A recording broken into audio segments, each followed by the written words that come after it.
Assalamualaikum warahmatullahi wabarakatuh. Kami dari kelompok 6 akan membahas tentang kitab Sunan Ibnu Majah. Yang pertama, biografi Imam Ibnu Majah.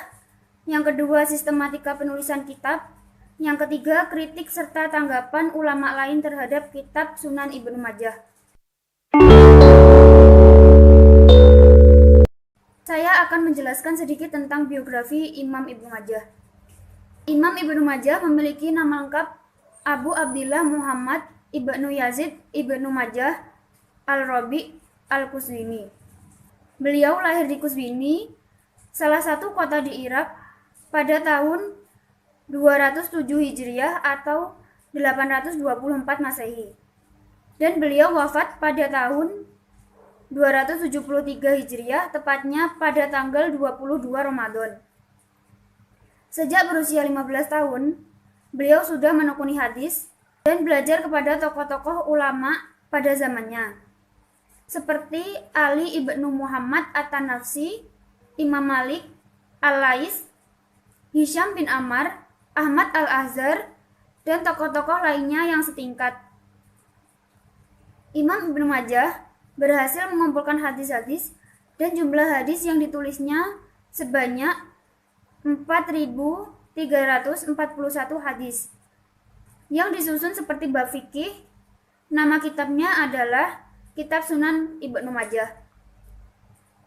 Para ulama sepakat menetapkan semua kitab hadis pokok itu ada 6, dengan menambahkan Sunan Ibnu Majah, sehingga terkenal menjadi kutubus sittah. Di antaranya yaitu Sahih Bukhari, Sahih Muslim, Sunan Abi Daud, Sunan An-Nasai, Sunan At-Tirmizi, dan Sunan Ibnu Majah. Saya akan melanjutkan pembahasan dari teman saya Zahwa. Kitab hadis yang ditulis oleh Ibnu Majah tergolong kitab sunan, yang sistematika kepenulisannya adalah: pertama, hanya mengambil hadis-hadis dari Nabi, dan yang kedua, banyak dan atau bisa dikatakan rata-rata di dalamnya termuat hadis-hadis fiqhiyah, dan yang terakhir tidak ada khobar maupun asar sedikit pun. Melanjutkan pembahasan yang sebelumnya, di sini saya akan membahas tentang tanggapan ulama terhadap kitab Sunan Ibnu Majah.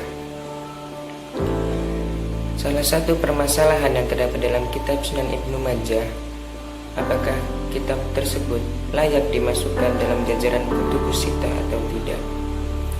Mengingat berbagai macam visi dan pandangan ulama yang berbeda dalam memberikan nilai terhadap hadis yang terdapat dalam kitab Sunan Ibnu Majah.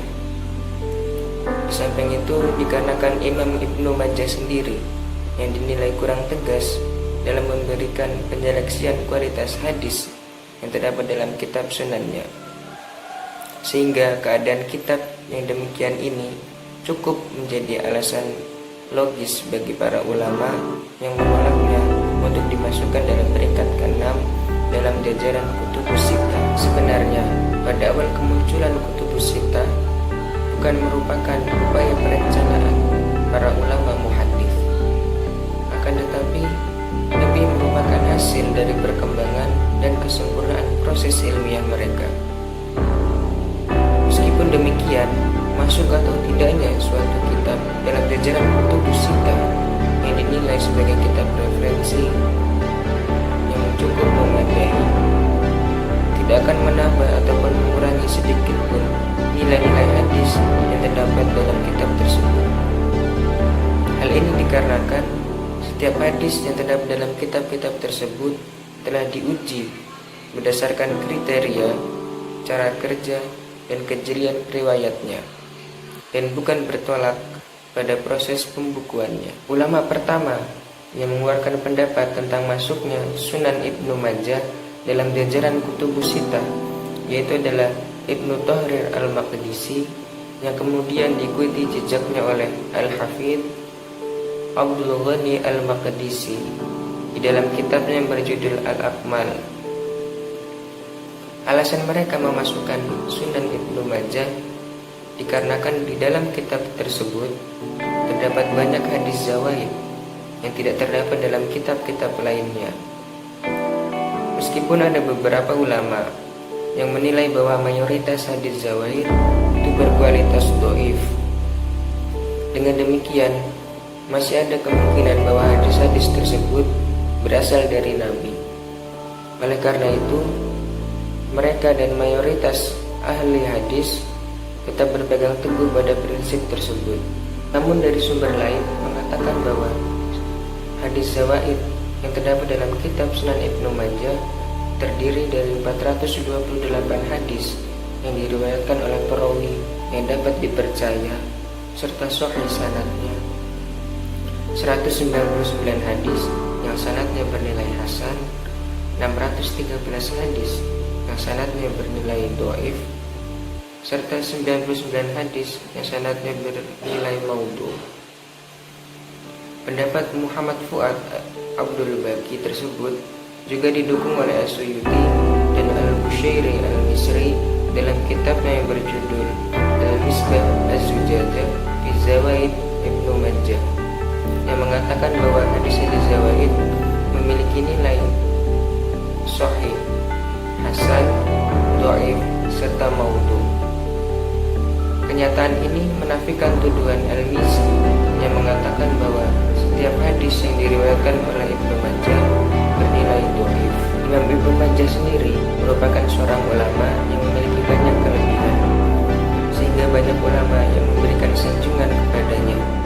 Di antaranya yang pertama adalah Al-Hafidz Al-Khalili yang menuturkan bahwa Imam Ibnu Majah merupakan seorang ulama yang thiqah, muttafaq alaih, dapat dijadikan hujjah, serta memiliki pengetahuan yang mendalam di bidang hadis dan hafalan. Yang kedua, Al-Hafidz Adz-Dzahabi yang menuturkan bahwa Imam Ibnu Majah merupakan seorang hafidz yang agung, al-hujjah, dan ahli tafsir. Yang ketiga, Al-Mizzi yang menuturkan bahwa Imam Ibnu Majah merupakan seorang hafidz, pemilik as-sunan, dan memiliki beberapa karya yang bermanfaat.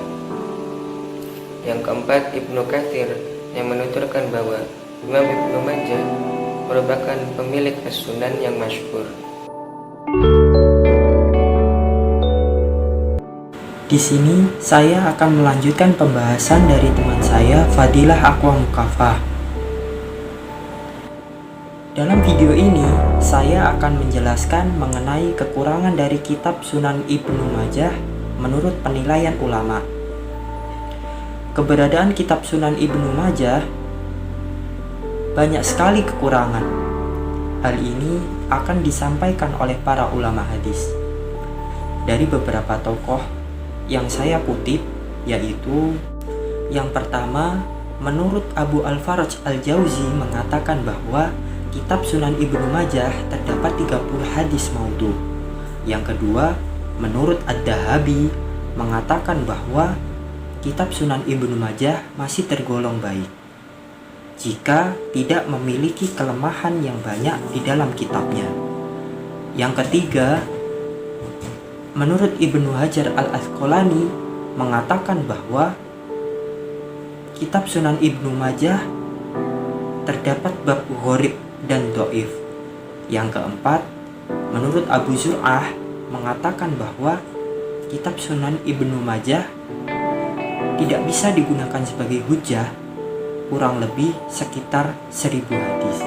Dari penilaian tersebut dapat disimpulkan bahwa Ibnu Majah telah meriwayatkan hadis-hadis dari rijal yang disangka berdusta dan juga menulis hadis-hadis maudhu. Ada juga terdapat beberapa sisi kelemahan. Salah satunya keteledoran Ibnu Majah ketika menjumpai hadis atau menulis hadis-hadis yang dinilai lemah dalam kitabnya. Itu tidak disertai dengan catatan komentar tentang hadis yang dinilai lemah tersebut. Berbeda dengan para musonif seperti At-Tirmidzi dan Abu Dawud. Walaupun kitab Sunan Ibnu Majah mendapatkan beberapa kritikan dari para ulama, bahwa kitab ini memuat hadis-hadis maudhu.